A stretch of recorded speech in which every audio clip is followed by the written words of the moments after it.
Have you ever found yourself trapped in a mental movie you never wanted to watch? One where your worst fears about being sick play out again and again no matter how hard you try to change the channel? Let's change that. If you live with emetophobia, you might find your mind gets caught in a loop of horrible scenes, terrible flashes in your mind of yourself or others vomiting. You are not alone. This is very common. Maybe you have even seen comments online from others who feel the same. There is a scientific reason these images keep coming back. When your mind creates a frightening scene, your natural reaction is to try to push it away, distract yourself, or force it out. But here's the tricky part.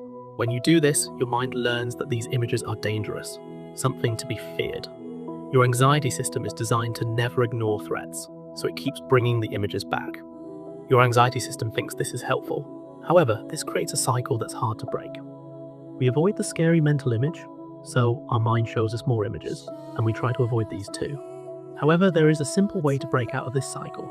Let's use a metaphor to make sense of this.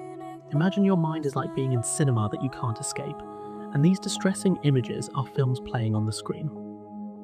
When a scary film starts, your first instinct might be to cover your eyes, try to leave the room, or try to turn off the projector. But the more you fight the film, the more attention you give it, the longer it seems to play, and you are forced to watch it over and over again. Instead, what if you simply sat in your seat and watched the film, even if it's uncomfortable? Just let the scene play out and start intentionally paying attention to the details of the scene. You don't have to enjoy it, and you don't have to react. Over time, you might notice that the film becomes less frightening, less intense.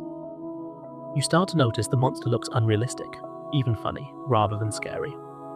Your mind learns that these images aren't truly dangerous, and eventually they lose their power. Before you know it, the same scenes are playing, but you are bored. You become more interested in eating popcorn than watching the screen. Here's a practical example. Imagine you're having a mental image about being sick in public. Instead of trying to block the image, allow yourself to watch it in your mind. Notice the details, let the scene unfold, and stay with it until it becomes boring. It might feel strange at first, but with practice, your anxiety system will start to label these images as safe, and they'll mostly go away.